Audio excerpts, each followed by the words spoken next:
Well, it is 3:31, so we are going to go ahead and get started. Good afternoon, everyone. My name is Dana Knowles. I am Vice President of Grow Business here at the Tallahassee Chamber of Commerce.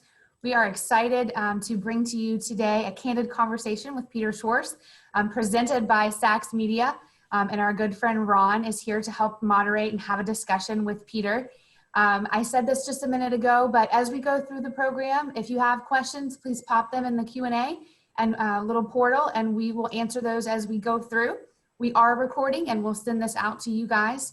But with that, I just want to thank Ron for sponsoring this session.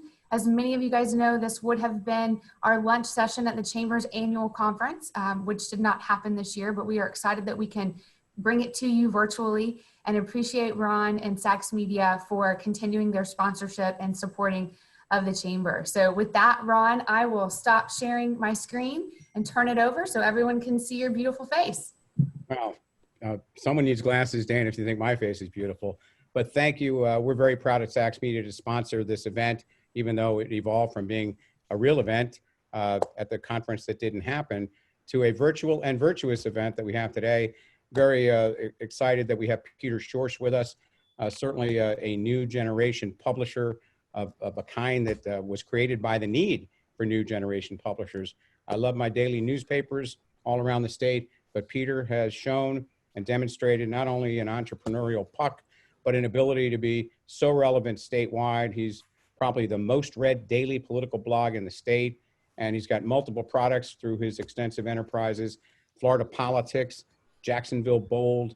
He's got certainly a podcast with Rick Flagg. He's got the last call in the evening. It's almost hard to keep up with what he does, but he's never complacent about what he does. But what I like best about him is he's so connected. He knows everything that's going on in state politics and government, and he's pretty insightful about foreseeing what's ahead. So we're going to touch on lots of things: the passing of Justice Ruth Bader Ginsburg, COVID-19 and its impact on politics statewide and nationally, the civil rights movement of our era that's going to continue, hopefully, with changes. But we're going to start out with a proposal announced by our own Governor Ron DeSantis in the past 24 hours that he intends to pursue legislation that would crack down on violent and disorderly protesters, though it remains to be seen what that means when you would think there are laws against it. Peter, what is that about? If you can put that in some kind of context for us, and what impact will it have between now and the election? And third question related to this one issue, are we likely to see a special session about this issue? Well, thank you everyone for having me. I am sorry that we're not at the Amelia Island Ritz. So in that same spirit, I decided to wear my favorite hotel robe from the St. Regis in Deer Valley. I just wanted to get into that luxurious spirit. I'm hoping to have some Miyazaki or some Wagyu steak later tonight, like they have at Salt, to just kind of, get the whole feel for it. It's been an eventful, obviously it's an eventful year, but it's been even a more eventful last 48 hours in Florida politics. Not days after a hurricane hit the Panhandle, another hurricane, and people already suffering, barely recovered from that. Governor DeSantis decided now was the time to introduce a package of legislative proposals cracking down on what they say are violent protests. And it's no surprise that last night he was touting it on Tucker Carlson. If you are a big fan of Tucker Carlson shows, you will sympathize for the reason for putting that proposal forward. If you don't pay attention to Fox News all day, you'll wonder, where are these violent protests? And the reality is they're not here. And so if you talk to Speaker-designate Chris Sproles, they believe that this is a little bit of a preventive measure, that they're saying that we do not want what is happening in Portland and in other places to come to Florida.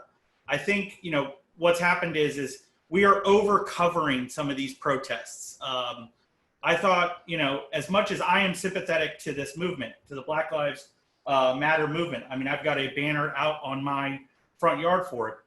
The Tampa Bay Times will send 5 or 6 reporters to a Black Lives Matters protest of 30 or 40 people, but they'll send no one to cover 1,000 people in a Trump flotilla expressing support for the president's reelection.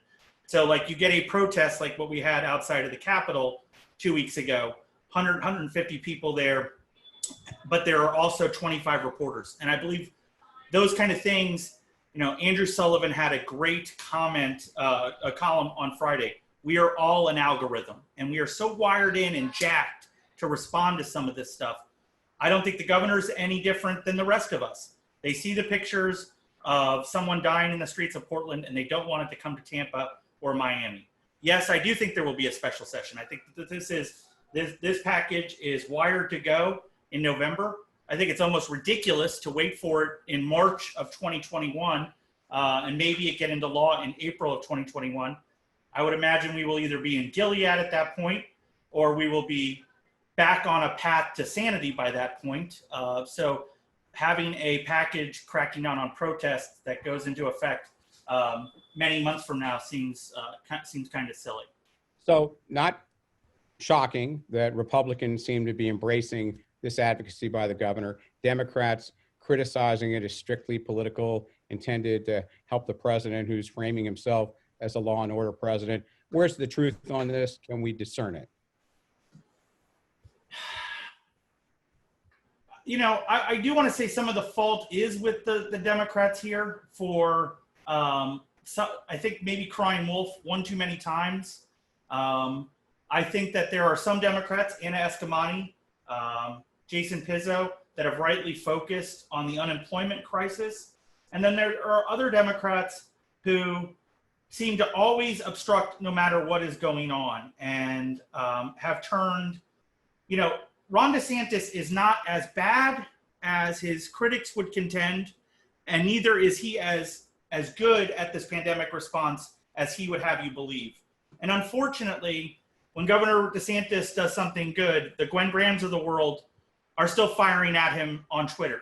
And when he does things that are bad, the Washington Post and the New York Times hold him up as an example of all that is wrong in the world. And so it doesn't give him much room to maneuver. I thought that Politico article by Matt Dixon, Gary Fineout, Michael Cruz was very accurate in that him being defensive against a media that seems to offer him very little wiggle room about how he can operate. Again, I don't think he's as bad. I don't think his response to the pandemic has been as bad as people think. And also, I think he genuinely believes a lot of the free market responses, not closing down everything, and that there is a difference between the Panhandle's response in South Florida. I know he believes all of these things. And so in this case, the truth, Ron, is somewhere in between, but no one seems interested in that. So, Peter, toward your point, having had the privilege to work for 2 Florida governors in my lifetime, it's a different game than being in the Senate or in the House of Representatives in Congress, because as the executive who puts the ball in play in an evenly divided state, it's a pretty good bet almost anything you could do is going to be opposed and criticized by almost half or more of the folks that are talking about it. Yeah, but there was a period when Ron DeSantis was what I call a 2-to-1 governor. And in the first year and a half of his administration, he was a 2-to-1 governor. He did reach out to the John Morgans of the world on medical marijuana. He did, respond. His track record on environmental proposals endeared him, especially in South Florida. He was doing enough to get it into those Christ Jeb numbers. And, once May 20th happened, and I think we have to look at May 20th as the most consequential date of the DeSantis administration. That's the day he got up and just went on a jihad against the media with Mike Pence. Mike Pence was aghast at it, and Mike Pence has to stand next to Donald Trump half the time. And when he did that, he lost the media, I think, almost forever at that point. And he lost really any chance of being anything more than a 50-50 governor. Now, Rick Scott served 8 years as a 50-50 governor, as a governor whose approval rating never got up into the above 50%. But he's now in the U.S. Senate, and he'll probably run for being president. I don't know if that's what I would want to do. I think we are all, you as in the administrations that you served in, I think we want our governor to be that 55, 60% governor. And Ron DeSantis is off that track right now. Well, again, nobody expected COVID to become the issue it's become. That's helped define. It's probably the story of the year in addition to the Black Lives Matter movement. And we'll come back to both of those.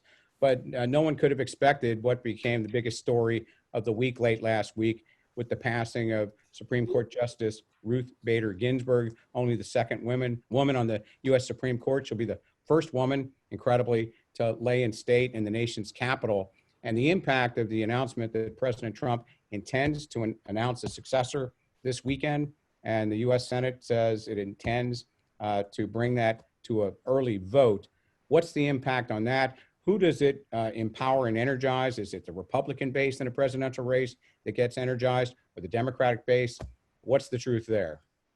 Okay, so first of all, we can never stop acknowledging Ruth Bader Ginsburg's contribution to American society. I think she is in that pantheon of people whose singular focus for equality will echo for the next 100 years. She is one of those historical figures.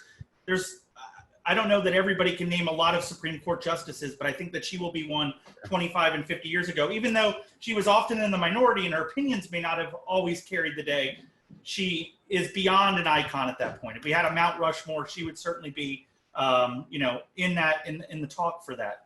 But let's talk about the politics, because that's what I know best. I think the best thing that could have happened to the Democrats was Mitt Romney saying that he was not going to oppose Donald Trump's nominee.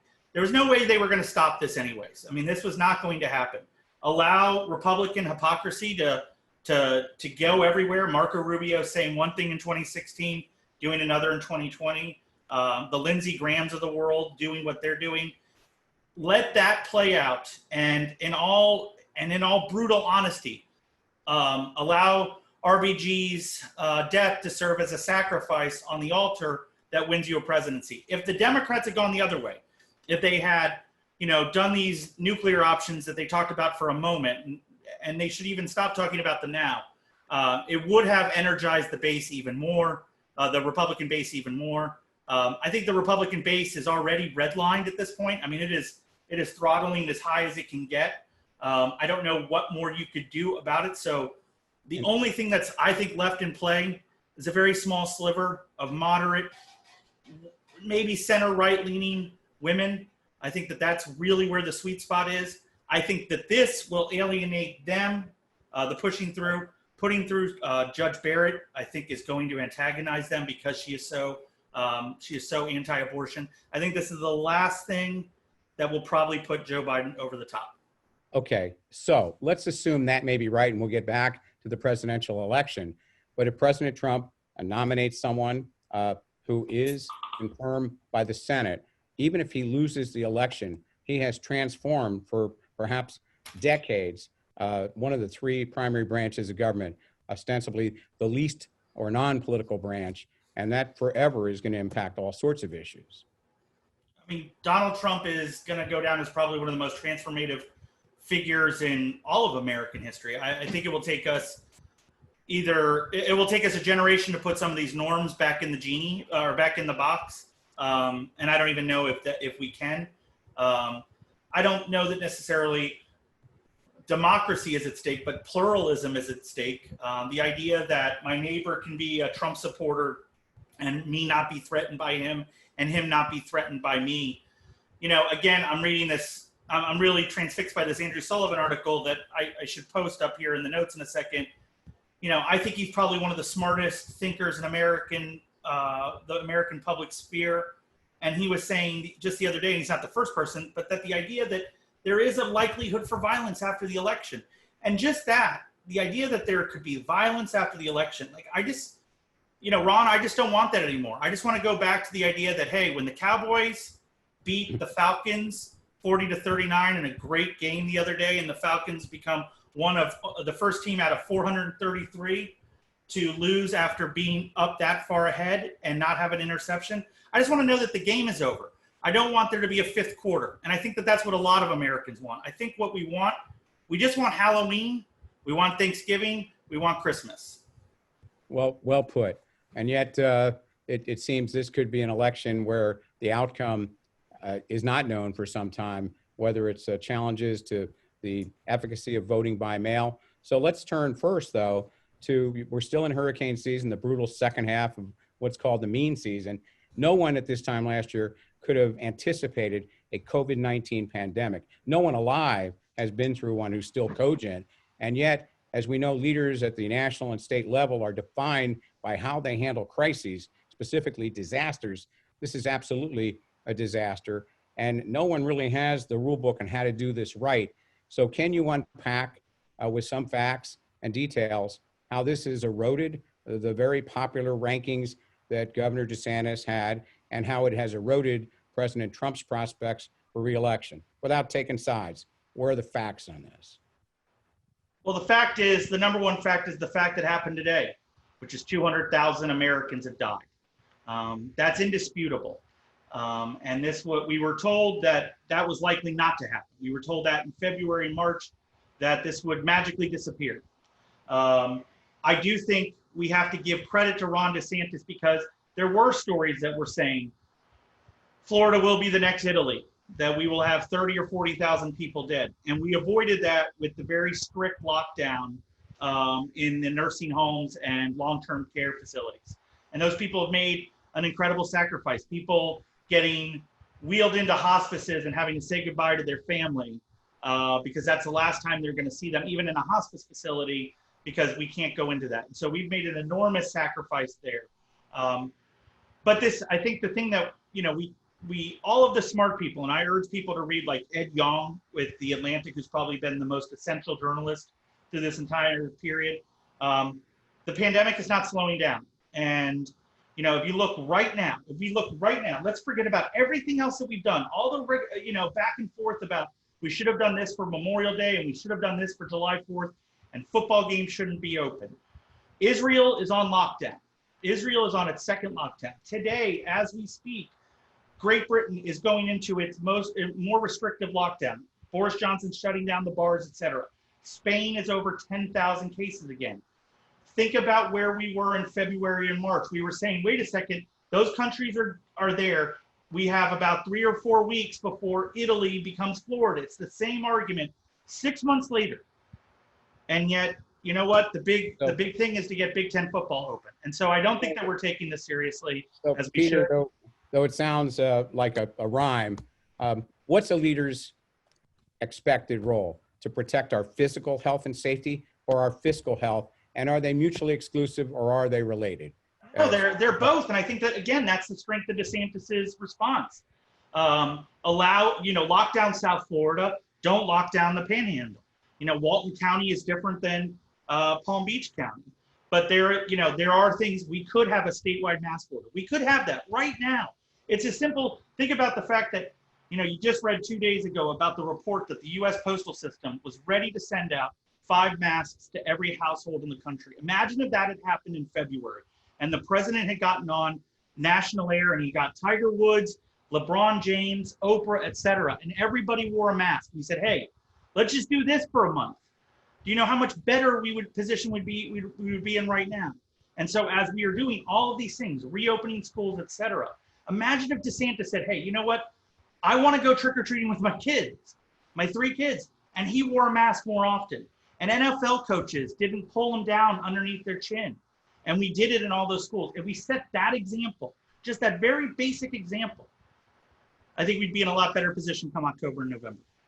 So Peter, how important have the roles of local officials evolved and appeared to be in this pandemic, and with the Black Lives Matter issues, where we've seen city and county officials, certainly in Florida and elsewhere, but let's talk particularly about Florida, how their roles have been spotlit in terms of their leadership, either good or bad, filling a gap if there is a gap in leadership.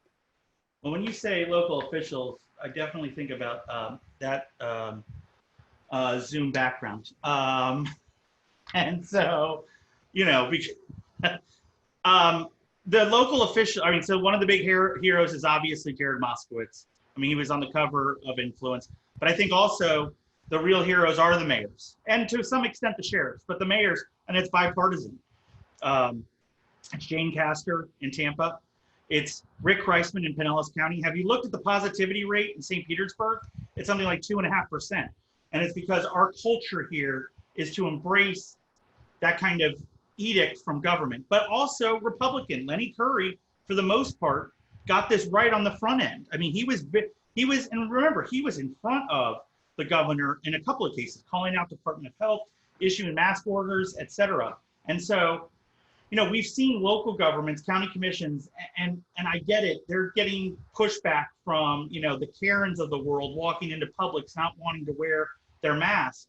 But I think that they are the hero of the pandemic response, are those mayors and county commissioners who have not bent to the people screaming at them at the weekly meetings. And so too, let's address with a new school year underway, particularly K through 12, you know, the local school officials, superintendents and school boards facing almost a dictated imperative to open schools and have in-person learning when we are seeing an uptick even among younger people, aren't we?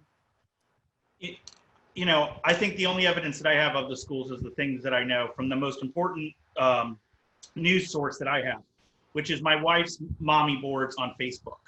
And that's where, if you want to go anywhere to get what's really going on in a community, you get into those Facebook boards. And by and large, I think it's a mess. That doesn't mean that it's broken. I just think that it's a mess. I will say the concurrent learning concept, the idea that you teach to 6 children in front of you and try and teach to 6 more kids on a Zoom background, that is not working. That's not working from an educational level. It may be keeping the kids complacent, but you know, that is not working. And I think you've seen that teachers from Pinellas County, Leon County, et cetera, Palm Beach, are arguing that that is just not an effective model. And I get it that you go into a pandemic with the army you have, it's maybe the best that we can do. But then again, I don't know that it necessarily is. I don't know that we've necessarily taken the radical steps to reinvent, because again, Ron, and I keep saying this, and it's like, I literally, I'm just backing over here, just to show this. This is a document, this is a Facebook message that Brad Swanson and I talked about. It was in April 8th. And he said, is there any hope on the COVID-19 horizon? And I told him, no, there's not. And anyone telling us otherwise is a liar. It's the same situation now. This is not going to end just because we're fed up with it. And so it is a question of, do you want to play Russian roulette with your children's health? Do you want to play Russian roulette with older people's health? And then do you want to play just basically Russian roulette, maybe 1 in 10,000 shot with your own health?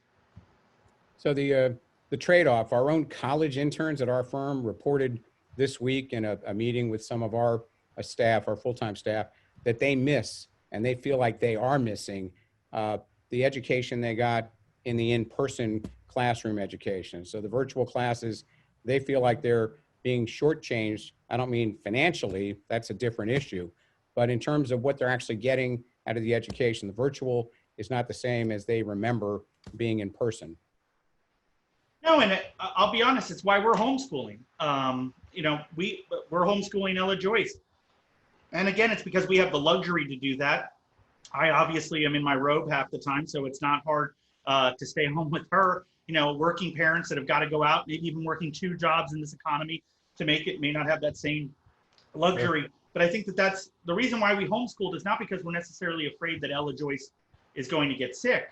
It's that the experience that she's going to get as a 2nd grader is not the same.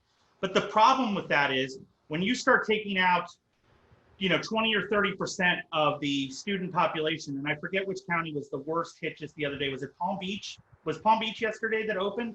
And basically, you are pulling out of the schools the upper middle class, affluent parents and families, and you're leaving. It's almost like segregation. It's an economic segregation that we're leaving behind children, you know, that are there because their parents can't afford not for them to be there. And, you know, it's just, and Ron, honestly, I don't know what the solution is. Maybe the gentleman behind me has a solution to it. Yeah, you might want to change that backdrop as we change subjects too. So let's go to, you know, at the end of the year, the Associated Press and others talk about the biggest news stories of the year. We don't even have to get there, apart from the presidential election, to know it's going to be COVID-19 and the Black Lives Matter modern civil rights movement that really was morphed forward in the tragic death that we all witnessed on video of George Floyd. Can you unpack succinctly how big an issue this is in state politics now and in national politics as we approach this presidential election? And I'm not talking about disruptive protests, but this really evolved into a viral, multi-generation, multi-race movement. It isn't just Black lives involved in the Black Lives Matter movement. It's lots of folks across generations and ethnicities. Well, as a white guy, I would love to talk about why Black Lives Matter is important. And unfortunately, I don't have the place for it. And it's, I feel like, I feel in a weird spot. I feel like Damon Lindenhoff, whose show Watchmen the other night won the Emmy for Best Limited Series, and it's about race. And he says, this isn't my story to tell. And in a way, I always feel a little odd talking about these issues as like the centrist Republican, registered Republican, probably very progressive on social issues, because we're not talking to the right people on it. Let me add it in and say it's part of a bigger reckoning. It's no coincidence, and anybody who says it is fooling themselves. It's no coincidence that Me Too preceded Black Lives Matter. I mean, these things happened right on top of each other, and when we look at the arc of history 50 years from now, we will see that this was the reckoning, that this was the cultural and social reckoning for white privilege, whether or not we believe that, if some people believe that exists or not. And so when it's bigger than just a protest in Tampa or one unfortunate killing in Louisville. It is about a reckoning of our diversity, and it's tectonic in the sense that you have this demographic shift where we are becoming a majority country, and as that happens, the people that are still in power, the you and me's of the world, two Shamil white guys, how do we share in the power, and how do we persuade others to share in the power so that it's not taken from you,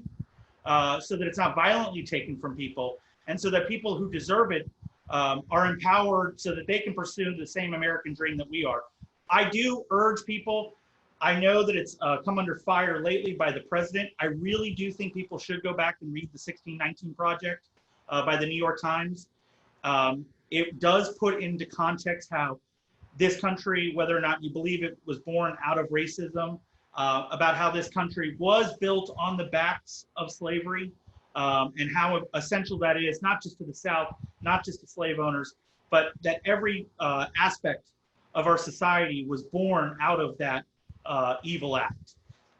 So Peter, clearly politically, what happens in the presidential race with the Supreme Court appointment are going to keep us all transfixed, notwithstanding the return of football and the NBA championship series going on. But let's turn to Florida 2022. Sure. I'm a Democrat, but I've supported Republicans with my money and votes at times. And Ron DeSantis, as you said, even as governor-elect, was polling so well because the governor-elect and then the governor in his early going surprised a lot of people by, I guess, being the real him, an environmentalist, sensitive to issues that were Democratic strongholds. It's hard to take down an incumbent governor. Everyone expects him to run for re-election and maybe have aspirations for the White House himself. But now, with the erosion of some of his popular support based on COVID, which might have happened to anybody in that job, by the way, since no one's done it before, start handicapping for us that 2022 governor's race. It's the sexy beast in politics in Florida every 4 years. Although it's extraordinarily hard to handicap because of because of how much is going to be impacted by this presidential election.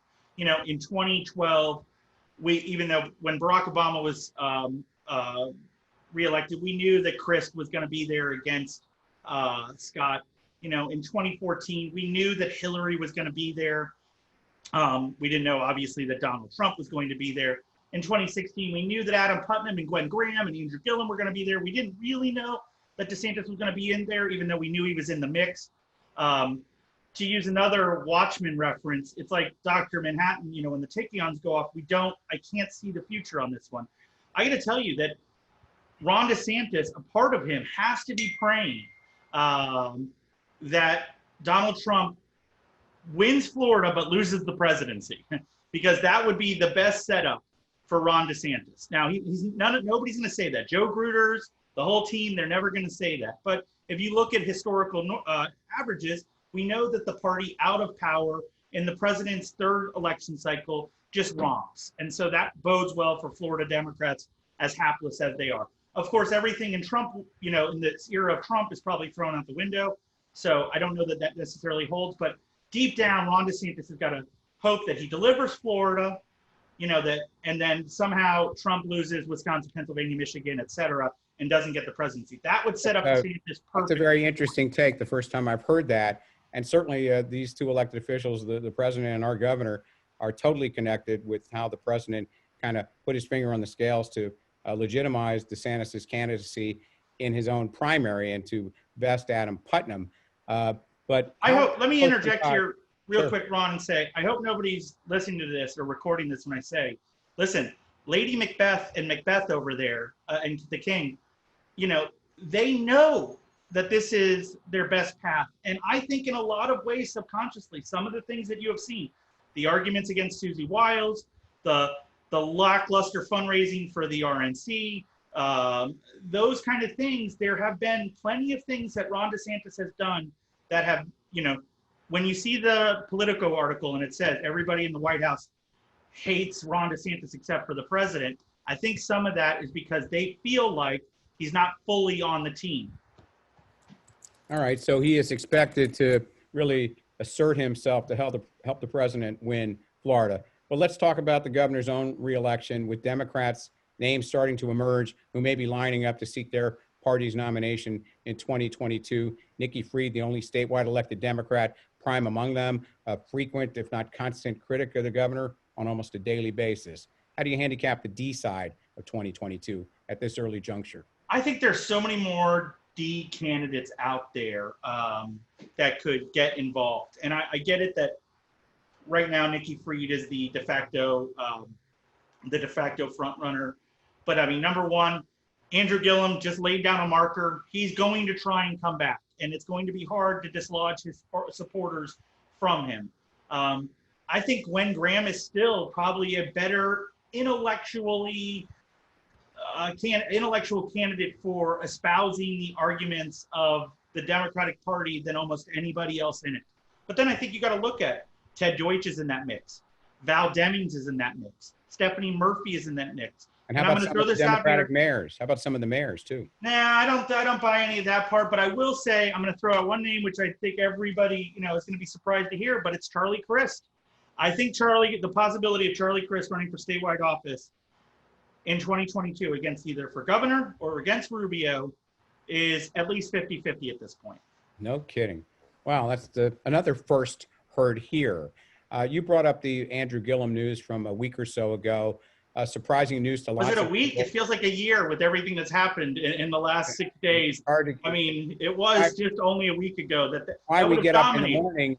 Why we get up in the morning and no one wants to see anybody fail or fall, but we do celebrate people coming back and reforming themselves or whatever flaws.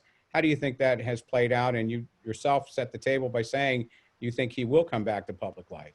I do. Sometimes I'm allowed to say I don't know, and I'm going to say I don't know here. This is virgin territory for us all. There are still many, many questions. Like, listen, we all have bad nights and end up doing crazy things, but they usually don't involve, very risky propositions like male escorts and sexually enhanced drugs. And those things still have got to be accounted for. Like, I don't think anybody cares that he's bisexual. I don't think that anybody cares about that. That would be supportive of him. Nobody cares about that. But there's still behavior that still is unaccounted for. Just as what is also unaccounted, he spent $175,000 on legal fees last month out of his political committee. You could shoot somebody on Fifth Avenue, like the president says, and the murder defense would not cost you $175,000.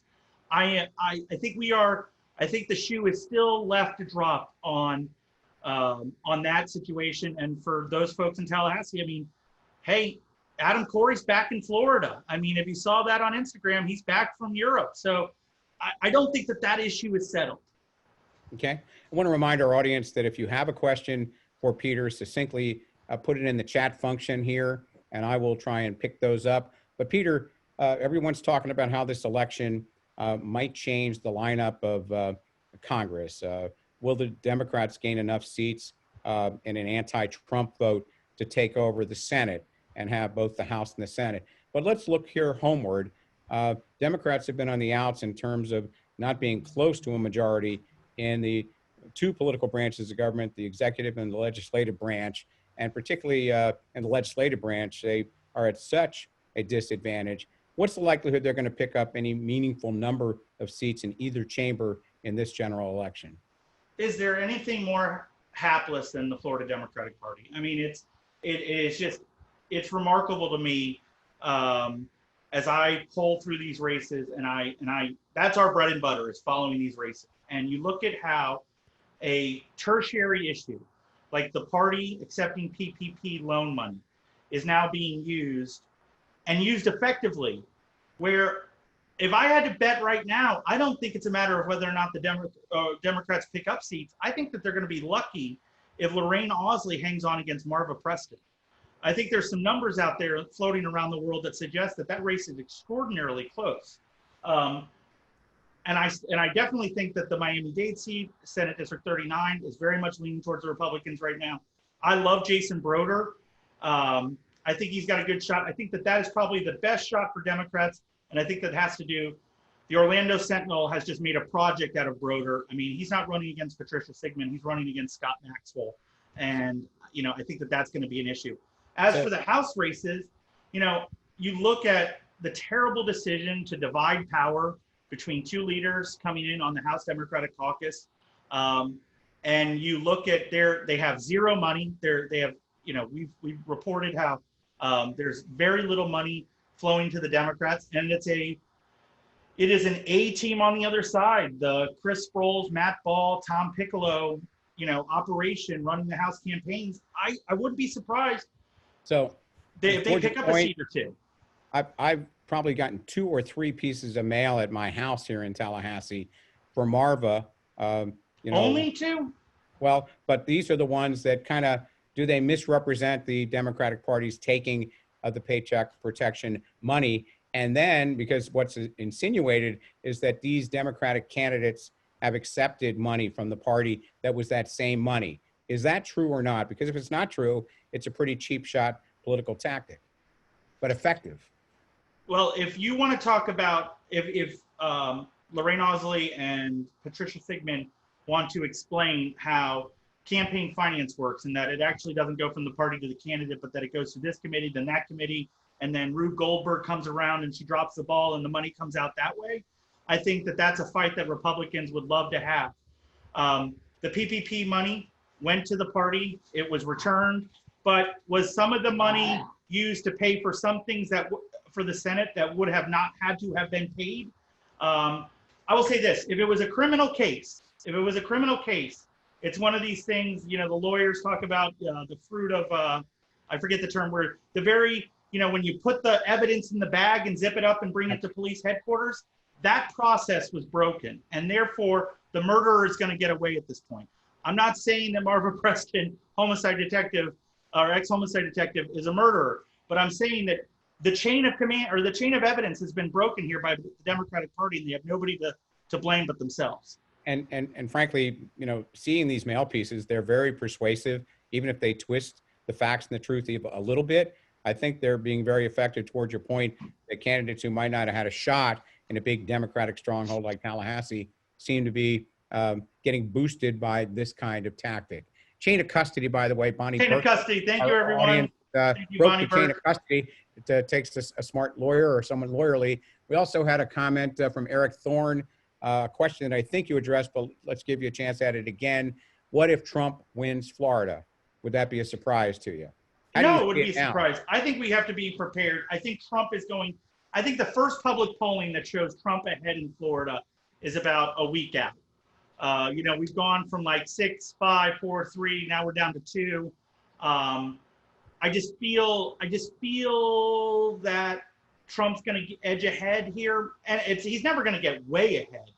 But I feel like we're going to start to see some public polling showing that the race is leaning for Trump, even by a half a point, and that will be it'll be like the scene in Rocky IV when Rocky hits Drago and he's cut, and it changes the dynamic of the race. It'll just be a shock to the system. It'll be interesting to see how the Biden campaign responds. I think the best thing that happened to the Biden campaign was the polling that came out about 2 weeks ago and said, hey, you guys are so bad at Hispanic outreach. What are you doing? And obviously Mike Bloomberg is coming with $100 million. They've revamped, they hired Christian Olbert. They've revamped their entire Hispanic and Latino outreach. And I think they may have done it in enough time where they're not going to lose.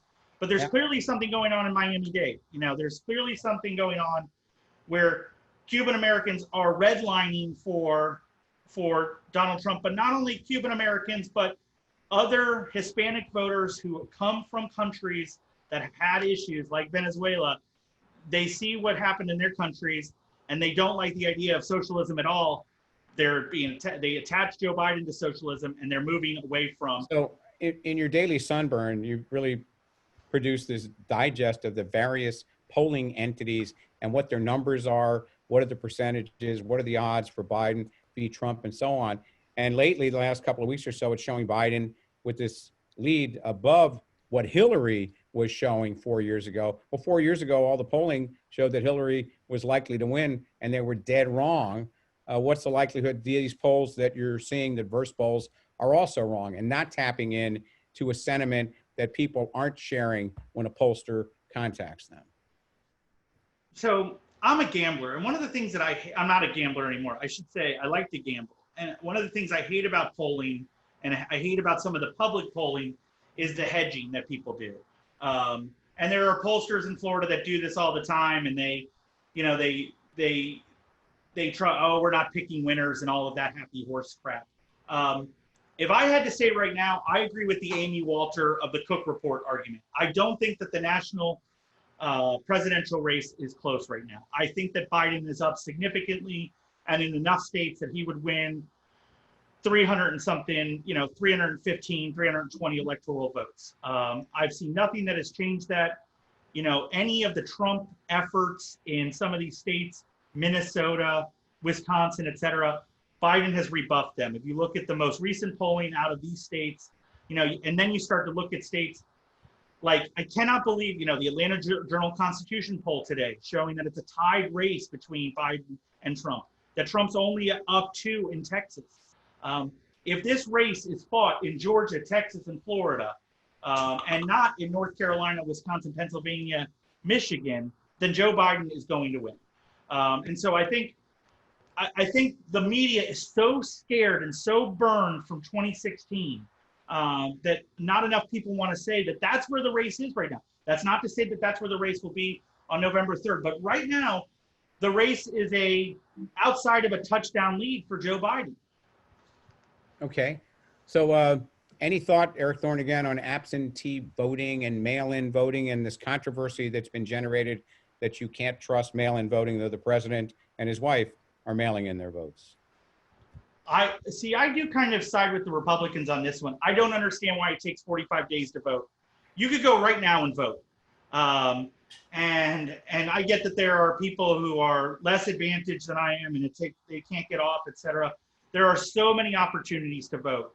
And so this idea that there isn't enough time and that, I'm worried that my vote will get in the mail and won't be counted. Go vote right now. I guarantee you, Ron, if I mail you right now $100 in the mail, you're going to get an envelope. Maybe the $100 won't be in there, but I promise you, you're going to get an envelope in about 2 or 3 days. Post office is not broken. Send it via Amazon if you don't believe that it's going to happen. I think this is one of the more ridiculous arguments of this entire election cycle, especially, the Democrats will complain that they don't have enough time for early voting, et cetera. Man, this presidential election, what more do you need to see? Go vote before you go out and trick or treat. I guarantee you, your ballot's going to be there in time. So the night of the first presidential debate, Trump v. Biden, live national television under whatever virtual conditions there are regarding audience. What do you think the ratings for that are going to be? And what could you predict is likely to happen? If you think someone's going to flub and make the moment that's the negative moment that gets remembered from the debate, which one has the misstep? I think the expectations are for Biden to flub. I think the expectations are for him to do something like he did, I think it was 2 nights ago, where he said 200 million people have died from coronavirus by the time I'm done speaking, or something like that. I can't wait to see the memes and the GIFs that come out of it. I think it will be an extraordinary opportunity for Twitter with all the exasperated faces and so forth. I think, you know, Trump is a TV guy. Biden is not. I think Biden, you know, I think that they need to start lowering expectations of that. I think Trump knows. Listen, Hillary came into that debate so completely prepared, and Trump comes in there with some of, you know, the accusers against Bill Clinton, and it just sets the whole thing on fire. I mean, if there's anything we know, it's that Donald Trump knows stunt television. I mean, that is literally where he came from. And so, you know, I think Biden will be swimming in Trump's end of the pool there. So if he can just get out of there and go even, I think that would be a victory for him. But yes, I think it will be extraordinarily highly rated. You know, I mean, it'll be Kennedy versus Nixon again. And our good friend Alan Williams, former state rep, asks about the VP debate, Kamala Harris versus VP Mike Pence. How do you handicap that one, the first one? I want to lower expectations again for the Democrats there. And see, that's the whole problem with the Democrats. They think that the debates are going to save them. That somehow we out-argue and out-policy Donald Trump, that somehow is going to, you know, win this presidential debate. I want to tell every Democrat, stop arguing with people in red hats about the presidency. I mean, you're not going to convince those people to break away from him at this point. You don't have to win this election by convincing everyone. You have to convince moderate, suburban, white women living in Sarasota to vote for Joe Biden after voting for Donald Trump in 2016. That is the target audience. You have to target Hispanic voters in Osceola County. But the idea that you have to out-debate Republicans, and with that, I think with the vice presidential debate, to answer Representative Williams' question, there's a difference between prosecution and debate. And I think everybody thinks that because she is a prosecutor, she is a great debater. I think that, again, will play into the expectations game. Go easy there. Go, you know, lower expectations going into that. Well, let's turn our attention to media, because you are this new era publisher, an entrepreneur who continues to produce new products, and used to be vilified by mainstream legacy media because you were becoming successful. And now Washington Post calls you the most read daily political blog in Florida. You were at Tiger Bay last year in one of the more spellbinding appearances I've seen one person make at Tiger Bay. And you said that you shouldn't exist. If things were the way they should be, you should not exist as a successful entrepreneur. So can you bring us up to date about media? And, you know, I still love legacy newspapers. I, you know, voraciously digest a bunch of them every day. And I tear up a little bit about their financial challenges, but I think they're still important. But take us through your media perspectives, please. I mean, I think they're in worse shape than they were last year, even though they're more essential than they were. And it's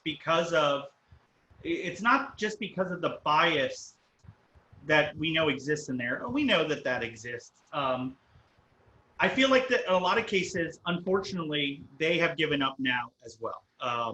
You know, and I look at the product, you know, that is owned by Gatehouse Gannett, and yes, I don't think that I should exist. You know, when you own that many newspapers and there are TV stations making that much money off of political advertising, there should be enough money to reinvest into political journalism.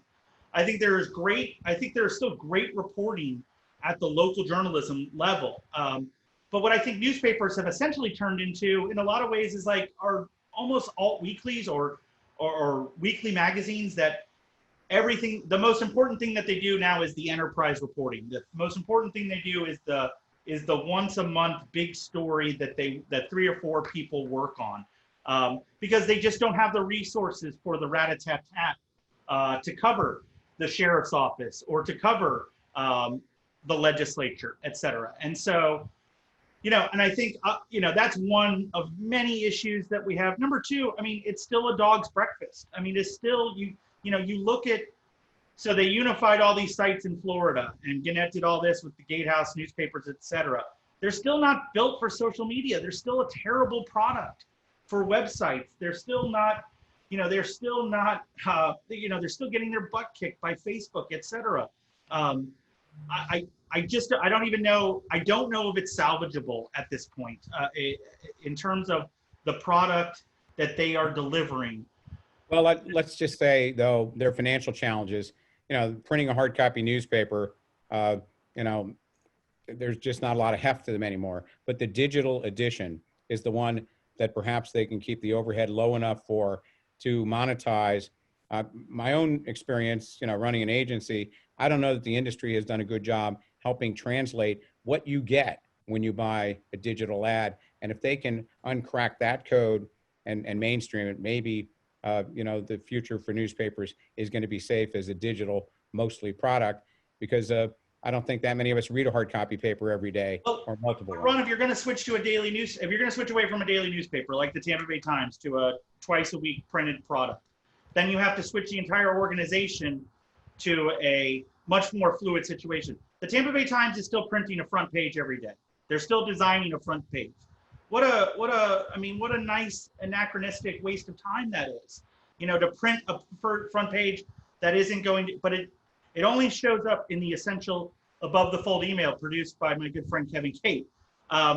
You have to change the entire way you do your operation. Like, we think about it, they haven't responded to the challenge from the sports sections. Like, The Athletic is kicking these guys' butts when it comes to sports coverage now. Now, not necessarily local, like, the way the Democrat really does well on FSU football.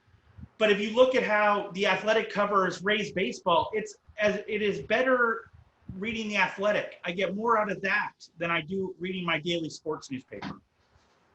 Okay. Well, do you have any products that we don't know about yet that you're about to unveil later this year or in 2021? Oh, wow. That's a question I hadn't prepared for. No, I don't. In fact, I will say that I'm doing, so I'm very proud of what we've done at our organization in terms of, we haven't laid anyone off, would be the number one thing, that we expanded our offering, that we turned everybody basically into a pandemic reporter, that we're probably the last people covering congressional and legislative races in a full-time capacity. The races that were very important during the primary, like CD3 and CD, Byron Donald's seat, CD19. We were the ones that really covered that race. And so, I look at that and I think that's what we did best there, is provide that kind of coverage. So now that we're at like 15 or so full-time contributors, and then many other contributors behind that, Bill Day on a part-time basis, the magazine people, what I'm really trying to do, Ron, is I really want to next year make it into Florida Trends, Florida 500. I love that they created this right after I came up with the Influence 100, and it's nice that I'm not in here. So I'm working really hard this next year to try and make it in there. There's a lot of people who aren't even at their firm anymore, but are in here. And so I'd really love to. Well, we know a few PR firms that might be able to help you in that effort, Peter. Let me ask you this. Constitutional amendments have not gotten the attention that they will get as we get closer to the general election. Of all of them, you've got John Morgan, who once again has almost self-funded an amendment, not medical marijuana this time. It's a $15 minimum wage. Unpack that one for us, because it's actively opposed by not just big business groups, but others too. We haven't really seen a big funded campaign against it yet. Are we going to? No, we're not. They don't have the money, and they know it. And John doesn't have the money. John doesn't want to spend the money. He knows it. Like John said the other day to me that he's laying low, which, for John Morgan to say that he's laying low, I think that has to be put into relative terms. That probably means only 5,000 billboards nationwide as opposed to 10,000. But, if there's any campaign that's been impacted the most, it's the minimum wage campaign, which in a lot of ways, I know that I know that there are a lot of people that don't make the minimum wage, but we do have to say that there have been a lot of corporations that are already meeting that. On their own. They've reached that because they know that, that they're, to get a competitive workforce, they need to be there at that level. Otherwise, we're all just going to be, So- they need that. They need to attract people at that wage level. And so we've seen that happening. It isn't happening quick enough, and it's not happening quick enough for everyone, and it's not happening in all the right places. But I think maybe this amendment has kind of prompted that along. No, I think if you talk to Carol Dover, I mean, I think she'll tell you that, her members are barely, open up for business right now. So how do you ask them to kick in? And I think the other thing, I think one of the big factors is the Parkland effect. And I think you saw this with Publix the last time. Sure. I think there are still some big, corporate entities that are leery about being the first out there and, becoming the public face of a campaign. And so even though that there's Publix is contributing, et cetera, I think all of the big, our friends at the building next to you at the chamber, or down the road from you, I think that they're a little leery of being front and center in a campaign, especially in this era of social justice. Okay, well said. So one more substantive question, then a couple of softballs about family things, because you're a kinder, gentler Peter Schorsch in the years you've been married to the wonderful Michelle, and a girl dad, one of my favorite girl dads for your wonderful daughter. Tell us about that, about the transition you felt yourself evolve in, finding the love of your life and raising a family, because you are a different guy than you were before you got married and had a child. Well, I appreciate you saying that. I'm blessed with a beautiful daughter and a beautiful wife. I will say, and Michelle and I even said it to each other last night, the pandemic has brought us closer together. And I hope that, I know a lot of people are stressed right now, and I know it's very tough. I know it's tough for single moms and dads out there who, how do they keep their child educated and entertained while being locked down? And I will say we've been blessed that our relationship has probably grown stronger because we've made the right decisions for our family along the way. And that doesn't have to do with external forces. We just have made the decisions that, and I give it more credit to Michelle than anything else. She's always making the right decision for Ella Joyce. I know that sounds obvious, but I don't necessarily know that everybody always has that opportunity. And so I think that what the pandemic has really done is slowed us all down in a good way and said, hey, wait a second, maybe I don't need to be going on that business trip. Maybe I need to have spent a little bit more time with our family. And so that's what's happened with me over the last 7 or 8 years, basically, is that I've just become a house cat. And so that's why I'm wearing a robe is, I don't leave as much as I don't leave as much as I should. But I also say, gosh, it's going to kiss butt to everybody in the audience. We are blessed to work in an industry, the process. So much intelligence in it. I mean, so much intelligence. When you hear people speak about bills getting passed or their subject expertise on insurance or their financial acumen, et cetera, there's just so much intelligence in the process. And so, Ron, I say every day how extraordinarily blessed I am, and I hope that doesn't come off as false humility or anything like that, because I really do feel that that's where I'm at. Now, you're a different and better person by family, as we all hope to be. Let's go to something that's upbeat and uplifting at the end here. Again, none of us could have predicted we'd be in, week 27 or 28 of mostly working from home. Our lives completely changed and disrupted from the normal we used to enjoy, going on little vacations, big vacations, ball games, concerts, mixing with our friends. You asked a question to your readers, what do you look forward to getting back to? I'm like a serial hugger for my friends when I see them.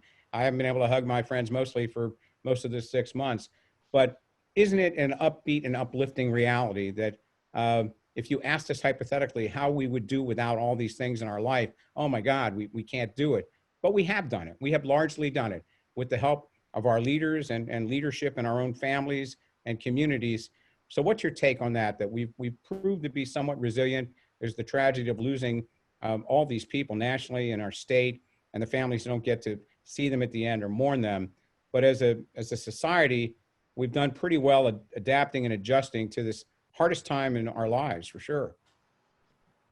That's what I want to get back to is deck 9 on the Disney Magic. That is, I don't know that we'll ever cruise again. If not, I mean, there will be cruises. Maybe will we be on them? Will we feel comfortable, etc.? I don't know. I think we could go one of two ways. We are cleaving. The idea of pluralism and democracy, from the Athenian concept, is in danger. Our ability to be multicultural and secular is under threat. But you're right. I think that there has been, there are studies after studies that, this is an incredible time for social researchers, right? Because these are such extraordinary conditions that we don't usually get to test in and see how people are reacting to it. And yet you are right, like resiliently, we are doing the opposite. Like, think about this. I know that we think that Antifa is everywhere. If you talk to some people, they think it's everywhere. But there isn't a national crime wave. There isn't people murdering each other for toilet paper. I mean, people were stocking up on guns and toilet paper in April, thinking that we were headed to the purge, and that never happened. Again, we have had a social and civil unresting movement, but the idea of like this crime wave born out of economic collapse or something like that, that has not happened. And so I think that there are a lot of things like that where we are constantly surprising ourselves where, wait a second, that didn't happen. We thought it was going to be, but it didn't happen because, Ron, I think we're at closing remarks in a kind of way. Yes. The number one hero of all of this, is the average Floridian. I mean, we've seen the data. We saw the cell phone transmission data, and we've seen the travel data. That basically, when this started to happen, people said, "Hey, you know what? I don't need the government to tell me. I don't need Ron DeSantis to tell me. I don't need anything else to happen. I'm just going to hang out at home." And they responded, and that was the number one reason why we're not Italy and we're not France, and that we have not suffered as many fatalities. And it's because the great hero of this pandemic is the average Floridian. Well, Peter, that's a really nice place to wrap this up. I want to say, first off, for the questions we weren't able to get to from the audience, I think Dana and our chamber friends will share those with us, and if you want to answer those electronically, it's great. Besides the fact we're going to reach out to the St. Regis to seek a sponsorship for you wearing their brand during this entire hour without them chunking up $1. We're going after that as a sponsorship. But Peter, thank you so much for the generous gift of your time. I want to thank the chamber for allowing us to host you.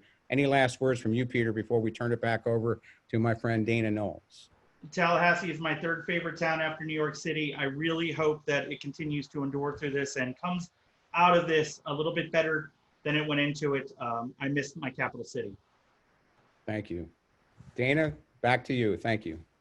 Thank you both. Thank you, Peter. Thank you, Ron. Thank you, everyone, for tuning in today. And we will, like Ron said, we've been recording, so we will export this out. I will look through the questions and give those to Ron and Peter to answer, and we'll send those out in a follow-up to everyone who was registered today. So thank you, everyone. Be safe, be well, and have a great rest of your week. Thanks for joining.